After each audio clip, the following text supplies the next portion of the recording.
Namaskar Mandali. Today we are going to talk about Mumbai's most iconic structure, a landmark that is synonymous with the city. So much so that every time they want to show Mumbai in a movie, they start by showing. So jump on board and get ready because Puri Hill Station BT.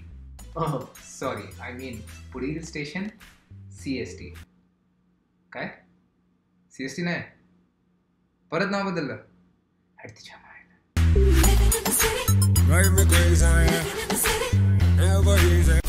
Let's get this whole name confusion out of the way first. Most of you might already know this, but the station used to be called VT or Victoria Terminus. And in 1996, the station's name was changed to CST, Chhatrapati Shivaji Terminus, in the honor of the great Maratha king. And some of you Shana Lok might also know, because I did not, that the name was again changed in 2017.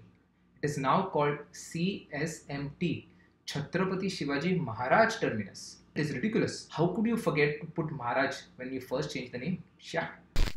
You know that the station had another name before Victoria Terminus? Yes, it was called the Bori Bandar Railway Station. Why Bori Bandar? Well, some say that the area was full of godowns which had sacks, boris, so Bori Sa Bhandar, hence Bori Bandar. A lot of people believe that the first train in India started from Mumbai to Thane.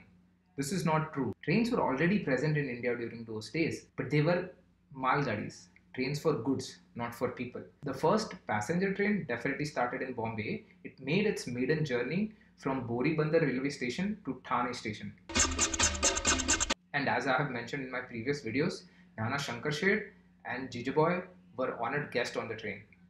Bombay was growing as a port city, which meant there was more trade happening. The British in Bombay wanted to expand the trade network, and for that, they had to expand the railways. They needed a bigger and better terminus which could service more trains, and they also needed to create a headquarters for their operation. They chose a location to the south of the Bori Bandar railway station so that the trains can continue to function normally while this new construction was being completed. This new terminus was going to be the headquarters of the Great Indian Peninsula Railway. There was no Indian Railways during those times. It was the GIPR, which would later go on to become Central Railway. The British in Bombay decided to name the terminus after Queen Victoria to celebrate 50 years of her reign.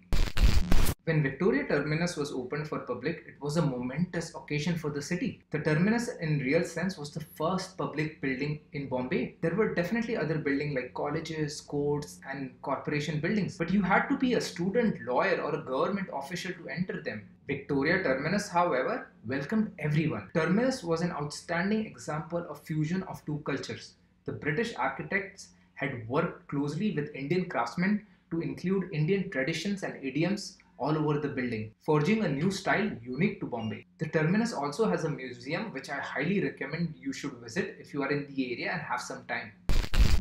In 1950, the government of India ordered that all the statues of British figures should be removed from government buildings. A lot of the British statues were removed from Victoria Terminus and were kept in Bhaikala Zoo, which is also known as Jijamata Udyan or Rani Bagh. And when I mean kept, they were just lying there on the grass without any supervision. Then in 1980, someone realized, अरे वो सब statues किधर गया? Important रहेगा ना वो? पैसा वैसा मिलेगा कुछ उससे? But when they started looking, they realized that one of the statue was missing. It was the statue of Queen Victoria. Recently, even RTI was filed to find out the whereabouts of the statue, but unfortunately, there are no records of it. The statue just disappeared. Here is a picture with the statue in the background. This picture was taken in 1901. It is now believed that the statue might have been stolen and smuggled out of the country by politicians, or maybe it was just destroyed by hooligans. Who knows? It's not like we care. क्या फर्क पड़ता है? Some people believe that this statue on top of the building is that of Queen Victoria, but it is actually of Lady of Progress. The Statue of Progress has a wheel on its side which suggests forward movement, speed, and of course transportation. She also holds a flaming copper torch like the Statue of Liberty to illuminate the way and lead the city into the future. Some people say that because she's standing up there with a torch in her hand, a lot of people in the city cannot sleep. अरे आँख में light यार यार. Hence the city that never sleeps. In 2004, UNESCO added the landmark to its World Heritage List. Basically, UNESCO is telling us that the landmark is not just a matter of pride for Bombay, for India, but ये पूरे world के लिए गर्व की बात है. Call it VT, CST, CSMT, Alumino PQRST, doesn't really matter. What matters is what the building means to you. For some, it can just be a station, a place of daily commute, or an architectural marvel. For me, it represents the city itself. Just like the city, it's grand and intimidating from the outside, chaotic and ruthless inside. If you stop and try to understand it, you will get crushed. But if you do manage to survive and carve out a space for yourself, you might just be able to appreciate its beauty and discover its secrets. As usual, I've just touched upon few interesting facts about the terminus, but there is so much more to learn about its history, about its architecture, about its design. I've provided some links below that you might find useful, because remember, वाचाल तर वाचाल आणि नुसतं बघाल तर रेलगाडी रेलगाडी